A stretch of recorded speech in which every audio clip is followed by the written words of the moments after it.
Students, subject chemistry, class 11th। तो आज हम बात करेंगे रदरफोर्ड्स स्कैटरिंग एक्सपेरिमेंट क्या है।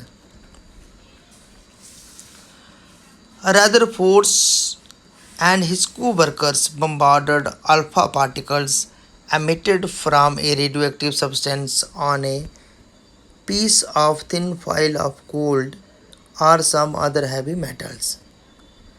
In this experiment, a piece of radioactive substance is placed in a lead block. The block is constructed in such a way with slits that only a narrow beam of alpha particles could escape. The beam of high energy alpha particles were directed at a thin gold foil in order to detect the alpha particles after scattering. A movable circular screen coated with zinc sulfide is placed around the gold foil.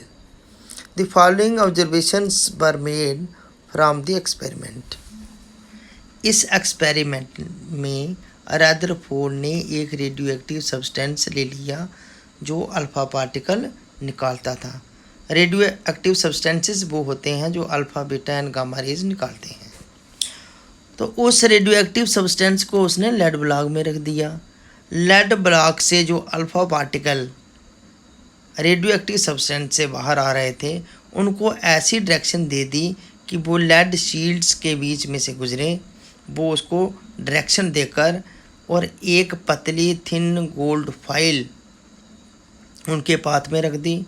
उनके बीच में से उस thin file के बीच में से alpha particle को उसने पास किया।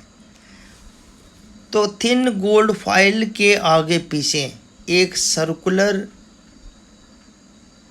Zinc sulphide alpha particle detector लगा दिया which was coated with zinc sulphide, जो जिंक सल्फाइड से कोट किया हुआ था।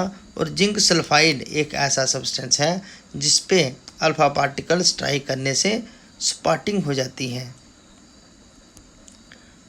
तो उनका पता लगाने के लिए इस एक्सपेरिमेंट ने उसने क्या देखा।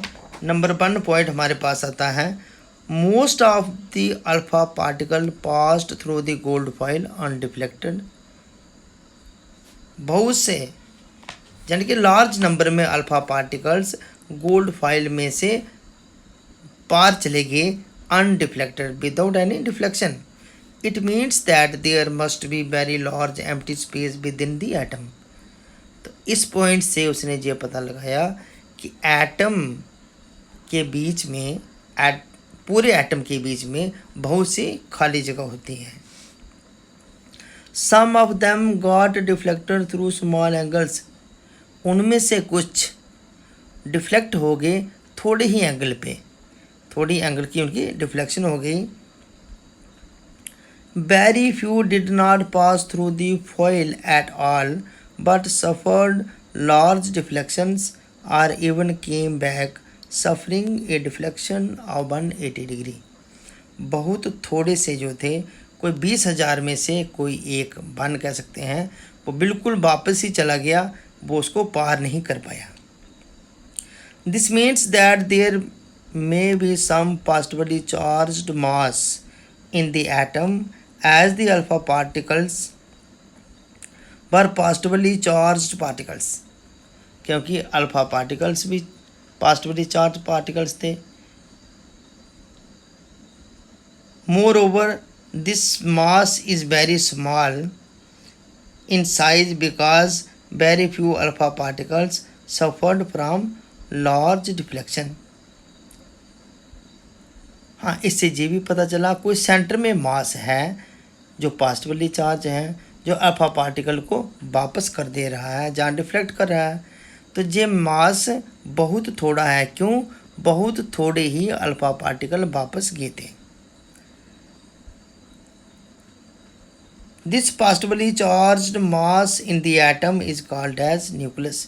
इस पॉजिटिवली चार्ज्ड मास को ही न्यूक्लियस बोला गया।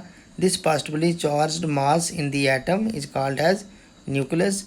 It is supposed to be present in the centre of the nucleus.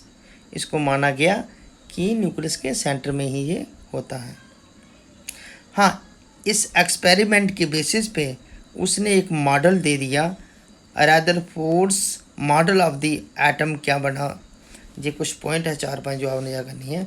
The main features of this model are, the main features of the Rutherford's models are, in an atom the entire mass and the positive charge is concentrated in a very small region at the center known as nucleus।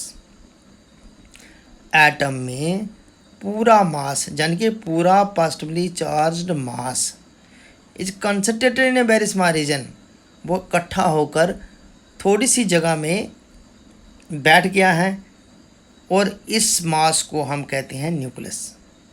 It was observed that volume occupied by the nucleus is negligible small as compared to the total volume of the atom। ये ऐसा माना गया था कि अगर हम volume की बात करें कि न्यूक्लियस ने कितना वॉल्यूम वहाँ पे लिया हुआ है, that is negligible. The positive charge of the nucleus is due to protons, तो पॉजिटिव चार्ज जो न्यूक्लियस में आता है that is due to protons.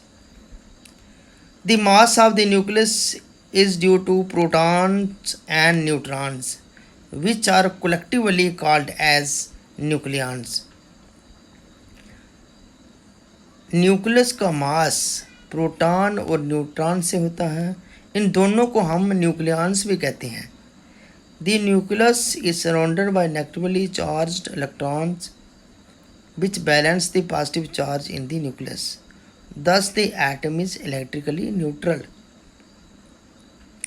जितना वहाँ पॉजिटिव चार्ज है इतना ही नेगेटिव चार्ज है, कुल मिलाकर हम देखें the atom is electrically neutral.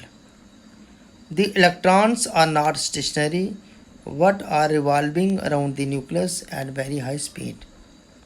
Electron को एक जगह पे नहीं होते हैं, वो रिवॉल्व करते हैं न्यूक्लियस के आगे पीछे हाई स्पीड से। The electrons and the nucleus are held together by electrostatic force of attraction। ये बात भी उसने बताई थी, इलेक्ट्रॉन्स एंड न्यूक्लियस दोनों आपस में बंधे हुए हैं इलेक्ट्रोस्टैटिक फोर्स ऑफ अट्रैक्शन से। Most of the space in an atom between the nucleus and revolving electrons is empty. बहुत सी स्पेस न्यूक्लियस और रिवॉल्विंग इलेक्ट्रॉन के बीच में खाली होती है।